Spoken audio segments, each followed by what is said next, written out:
Hello everyone, steno with Arihant पर आपका स्वागत है। यह डिक्टेशन 85 शब्द प्रति मिनट की गति से मेवाड़ सीरीज से होगी और यदि आप इसका पीडीएफ प्राप्त करना चाहते हैं तो आप हमारे टेलीग्राम ग्रुप को ज्वाइन कर सकते हैं, जिसका लिंक डिस्क्रिप्शन में दिया गया है। इसके अलावा जो भी इंफॉर्मेशन हम आपको देना चाहते हैं सर्वप्रथम वह हमारे ग्रुप में ही प्रोवाइड की जाती है, तो आप हमारे ग्रुप को ज्वाइन जरूर करें और वीडियो को ज़्यादा से ज़्यादा शेयर करें, चैनल को सब्सक्राइब करें, नोटिफिकेशन की घंटी ऑन करें ताकि आपके पास सबसे पहले इन्फॉर्मेशन पहुंच सके। चलिए तो डिक्टेशन प्रारंभ करते हैं। डिक्टेशन 5 सेकंड बाद। महोदय, पानी प्रकृति का नायाब उपहार है। यह ईश्वर प्रदत्त मूल्यवान अमूल्य उपहार है। हमेशा उपयोग किया जाना चाहिए। इसे संरक्षित किया जाना चाहिए। पानी हमारे जीवन का महत्वपूर्ण अंग है।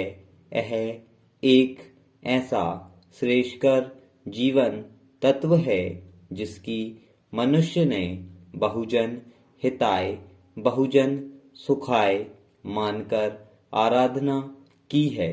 आराधना का फल मीठा होता है। माना जाता है कि ग्रीष्म ऋतु का मौसम आते ही पानी का महत्व और किल्लत बढ़ जाती है। विकास के मान से पानी की उपलब्धता धीरे धीरे कम होती जा रही है।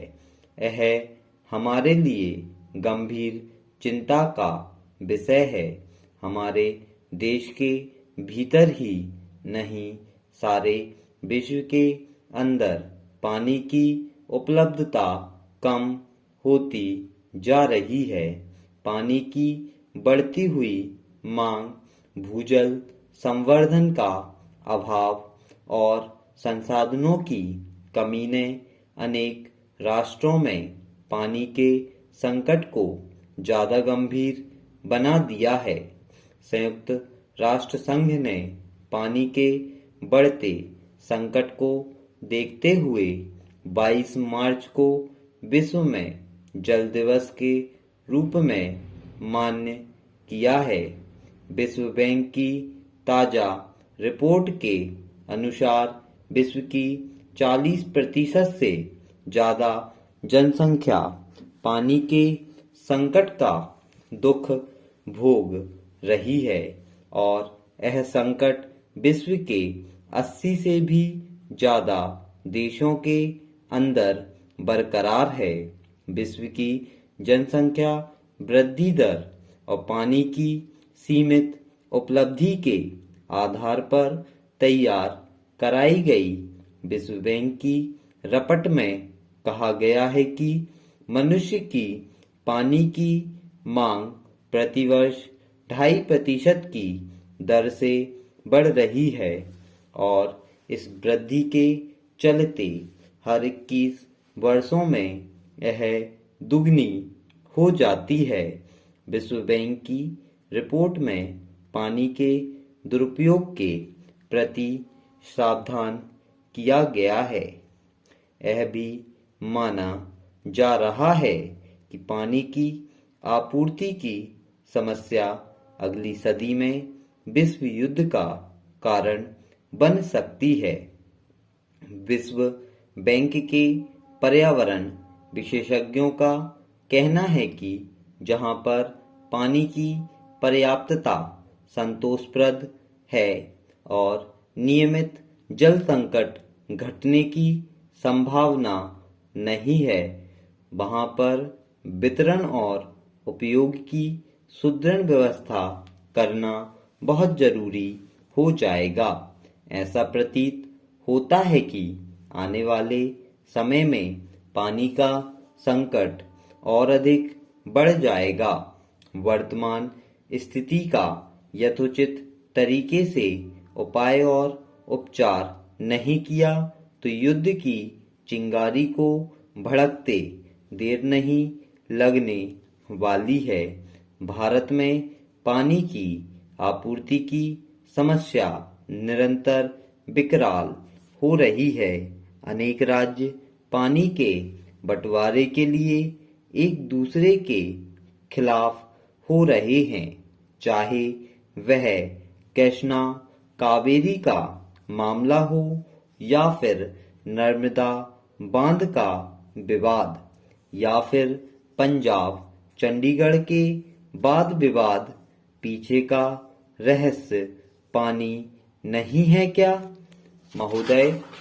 देश में यह प्रदेश ऐसा पहला राज्य है जहां त्रिस्तरीय पंचायती राज की स्थापना हुई है।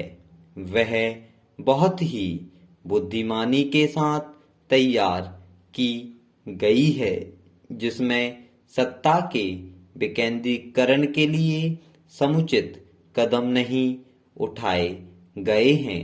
नई व्यवस्था को सही रूप देने में वक्त जरूर लगेगा। बहुत कुछ किया गया है और बहुत कुछ किया जाना शेष है। पंचायत प्रतिनिधियों ने आरोप लगाते हुए कह दिया कि उन्हें वांछित अधिकार नहीं मिल पाने के कारण वे जन उपेक्षा के अनुरूप काम नहीं कर पा रहे हैं। अब उनमें विकास और प्रगति की चाह जाग उठी है। अपेक्षाकृत वे अपने अधिकार के प्रति सजग और चौकन्ने हो गए हैं, परंतु त्रिस्तरीय पंचायती राज व्यवस्था के अंतर्गत कार्यों में अपेक्षित गति नहीं आने से उत्साह धीरे धीरे ठंडा पड़ रहा है। यह खुशी की बात है कि कम से कम संविधान संशोधन के माध्यम से त्रिस्तरीय पंचायती राज व्यवस्था तो कायम हो गई। अब कम से कम ढांचा तो तैयार हो गया है। जब ढांचा तैयार हो गया है तब बाकी कार्य भी हो जाएगा। मैं उम्मीद करता हूं कि अब सरकार के साथ साथ पंचायत प्रतिनिधियों का दायित्व बन जाता है कि बगैर राग द्वेष के एकजुट होकर संकल्प की पूर्ति करने का प्रयास करें। पंचायत कार्यालयों के अंदर अपेक्षाकृत पर्याप्त अमला नहीं है।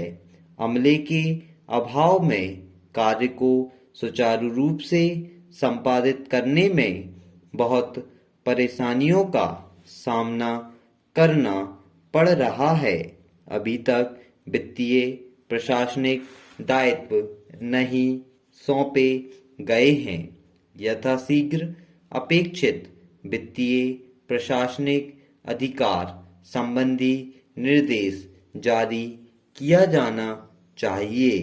मैं उम्मीद करता हूं कि जन कल्याणकारी विकास के कार्यों में अवरोध पैदा करने की तुलना में उन्हें दूर किया जाना चाहिए।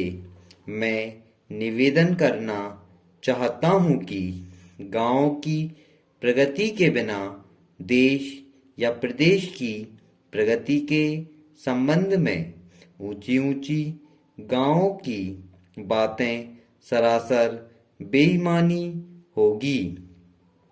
अब आवश्यक हो गया है कि आर्थिक सामाजिक बदलाव के लिए सकारात्मक प्रक्रिया शुरू की जाए।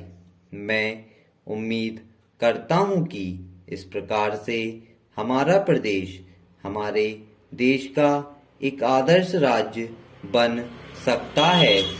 मैं समझता हूं कि इस व्यवस्था से ग्रामीण समाज में एक नई जिज्ञासा जगाने की पहल से पंचायती राज की सार्थकता सिद्ध हो सकेगी।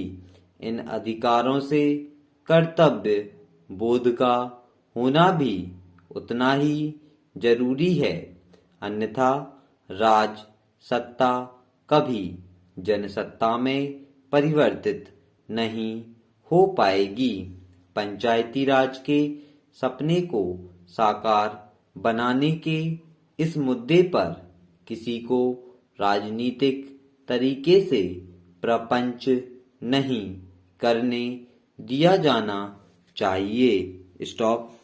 यदि आपको वीडियो अच्छी लगी तो वीडियो को लाइक करें, चैनल को सब्सक्राइब करें और ज़्यादा से ज़्यादा लोगों में शेयर करें। Thank you.